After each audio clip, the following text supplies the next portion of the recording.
తెలంగాణ రాష్ట్ర ప్రజలందరికీ హృదయపూర్వక సద్దుల బతుకమ్మ శుభాకాంక్షలను తెలియజేస్తా ఉన్నాం. ఈ పండుగ ప్రకృతిని పూజించే పండుగ, ప్రకృతిని ఆరాధించే పండుగ, బతుకునిచ్చే పండుగ బతుకమ్మ పండుగ. రైతన్నలను, మహిళలను, పెద్దలను అందరినీ కోరుకునేది చెరువులను కాపాడుకుందాం. మన బతుకమ్మ ఆట పాటలను భవిష్యత్ తరాలకు అందిద్దాం. చెరువుకు బతుకమ్మకు చాలా అన్యోన్యమైనటువంటి అనుబంధం ఉంది కాబట్టి చెరువులు నిండితే మరి వ్యవసాయం పండుతుంది.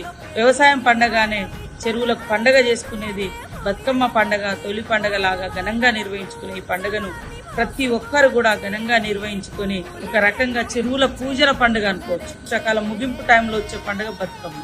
ఈ టైంలో మనకందరికి కూడా సర్ది చేసి ఉంటుంది, ఎందుకంటే ఆ పచ్చి నీళ్లు అప్పుడే వచ్చినటువంటి నీళ్లు చెరువులలో తాగేటి కాబట్టి అప్పుడు మనం గొంతెత్తి పాడడం, చప్పట్లతో ఆడడం ఇది చాలా హెల్దీగా కూడా ఉపయోగపడుతుంది. మనం పూజించే గౌరమ్మ, మనం పూజించే ప్రతి పువ్వు మనం